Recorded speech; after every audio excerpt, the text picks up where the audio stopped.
உலகளாவிய தொழில்நுட்ப அரங்கில் புதியதொரு சகாப்தத்தை படைக்கவும் செயற்கை நுண்ணறிவு AI மற்றும் இயந்திரவியல் தொழில்நுட்பங்களில் அதிநவீன அறிவை பெறவும் மலேசிய இந்திய சமூகத்தைச் சேர்ந்த 35 மாணவர்கள் நேற்று சீனாவுக்கு புறப்பட்டனர். 2026ஆம் ஆண்டிற்கான மலேசியா சீனா இளைஞர் திபெத் பயிற்சி MCYTT 2.0 திட்டத்தின் கீழ் இந்திய இளைஞர்கள் அனைத்துலக அளவில் தங்களின் முதல் தடத்தை பதிக்கும் வரலாற்று பயணமாகவும் இது அமைந்துள்ளது. மனிதவள அமைச்சின் கீழ் இயங்கும் மித்ரா அமைப்பின் முழு நிதியுதவியுடன், அதாவது 2025 நிதி ஒதுக்கீட்டின் கீழ் 29 லட்சம் ரிங்கெட் செலவில் இந்த உயர்தர இளைஞர் திறன் மேம்பாட்டு திட்டம் சிறப்பாக வடிவமைக்கப்பட்டுள்ளது.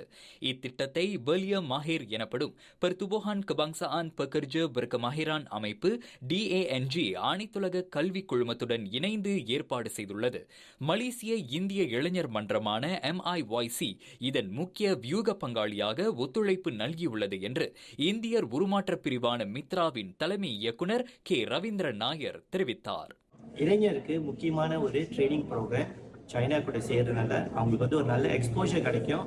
அதே நேரத்தில் அவங்க புது இந்த டெக்னாலஜி பற்றி கற்றுக்கிறதுக்கு ஒரு நல்ல ஒரு ஆப்பர்ச்சுனிட்டி அரசாங்கம் ஏற்படுத்தி கொடுத்துருக்காங்க.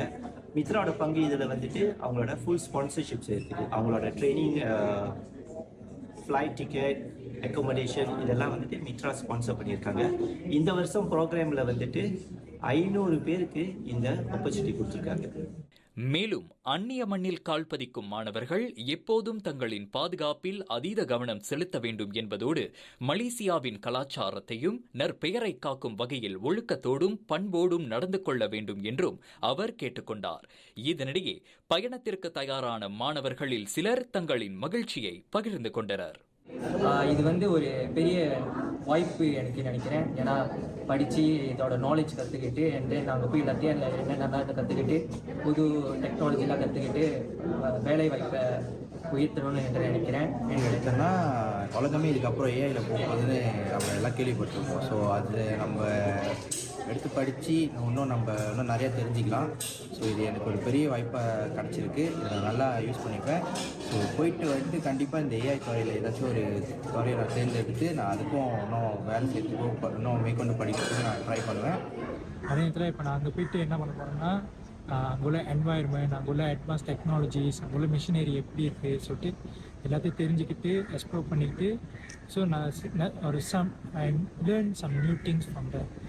எனக்கு ரொம்ப எக்ஸைட்டடாக இருக்குது ஏஐ படிக்கிறதுக்கு. இதுமாதிரி எனக்கு ரொம்ப ஆசைப்படிச்சது. எனக்கு இப்போ கிடச்சோட நான் இன்னும் டெவலமாக படிக்கணும்னு ஆசைப்பட்றேன்.